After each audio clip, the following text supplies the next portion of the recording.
Mayor sa Davao City ug Samal Island, malaumon nga magpadayon ang konstruksyon sa Samal Island Davao City Connector Bridge Project.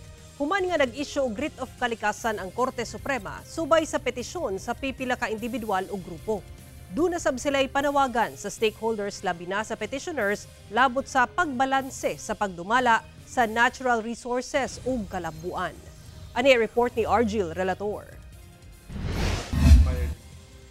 Girespeto ni Davao City Acting Mayor Baste Duterte ang desisyon sa Korte Suprema sa pag-issue og writ of kalikasan batok sa Samal Island Davao City Connector Bridge Project. Kinahanglan matud pa nga ipatigbabaw ang balaod ug sundon ang legal nga proseso. Giila usab niya ang katungod sa matag Pilipino sa balanse ug himsog nga kinaiyahan. Apan dugang niya ang tulay gidisenyo aron maserbisyuhan ang mga ordinaryong Davaoenyo ug Samalenyo pinaagi sa paghatag og mas luwas, mas paspas ug mas barato nga pagbiyahe tali sa duha ka mga lungsod. Ang petitioner ug uban pa nga supak sa maong tulay kinahanglan nga maghuna-huna kung ang ilang mga pagsupak tinud-anay nga gi-prioritize ang pagpanalipod sa kinaiyahan o nagsilbi lamang aron mapreserbar ang pribadong komersyal nga interes. Nagpabilin siya nga malaumon nga ang mga gikinahanglang requirements kay matubag aron magpadayon ang konstruksyon. Gibarugan sab ni Samal Island Mayor Lemuel Toto Reyes ang tinguha sa katawhan nga makita ang tinuod nga kalambuan o koneksyon tali sa isla ug sa mainland Davao.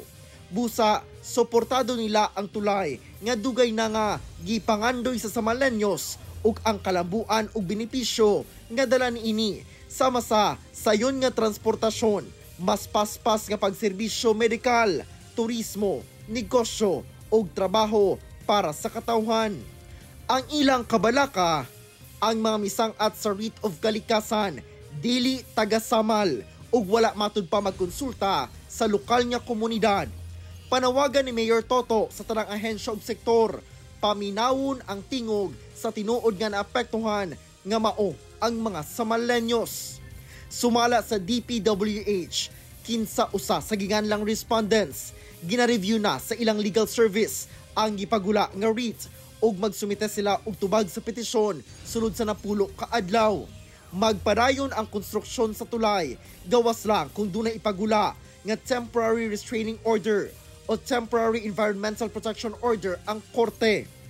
Una na ang gibutyag sa usa sa mga petitioner nga si Attorney Mark Peñalver nga dili sila supak sa pagtukod og tulay.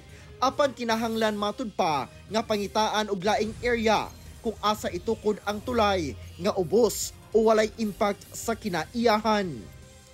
Ako si Argil Relator. 1 Mindanao.